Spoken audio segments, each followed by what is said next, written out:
9th wave para sa araw na to. Intended for our United Cebuanos Tabang Kabayan program, 9th wave. So, ito po ang ipamimigay namin, 30 individuals. Correction, 29 only. Okay. So, itong mga pinagbibigyan natin ay yung mga na-terminate, nawala ng trabaho, no work, no pay, at saka visit visa ng mga kabayan natin dito sa Dubai. So, ito po yung mga volunteers natin from United Cebuanos. As you can see, they are very busy preparing.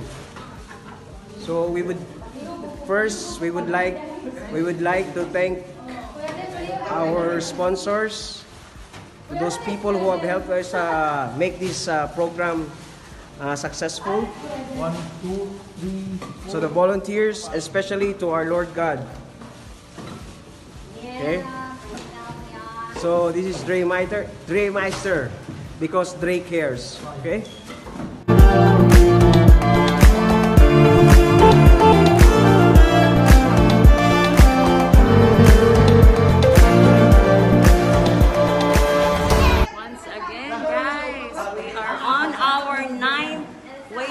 Tabang Kabayan program, united from the United Cebuanos.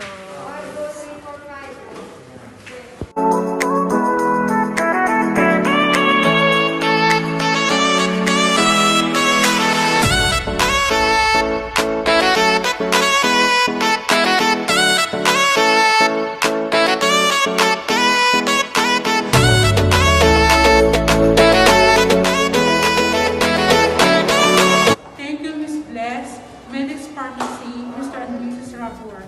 Thank you so much. Thank you, Miss Bless and Miss and Mr. Rabun and Medex Pharmacy. Thank you. Thank you, United Cebuanos and sponsors. Thank you, United Cebuanos And sponsors. Thank you, United Cebuanos. Thank you, United Cebuanos and sponsors. Thank you. Thank you.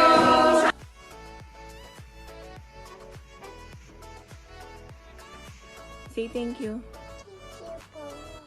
Thank you po, United Cebuanos. Say Cebuanos.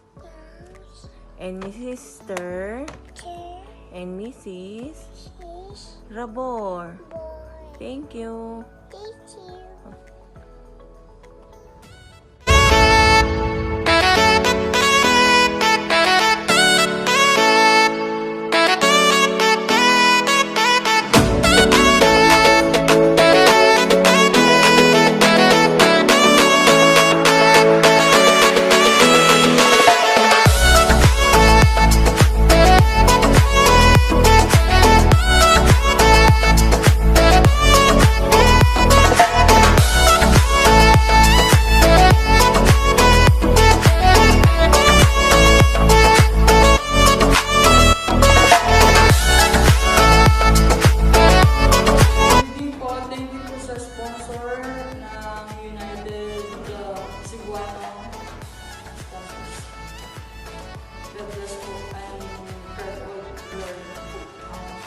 Thank you.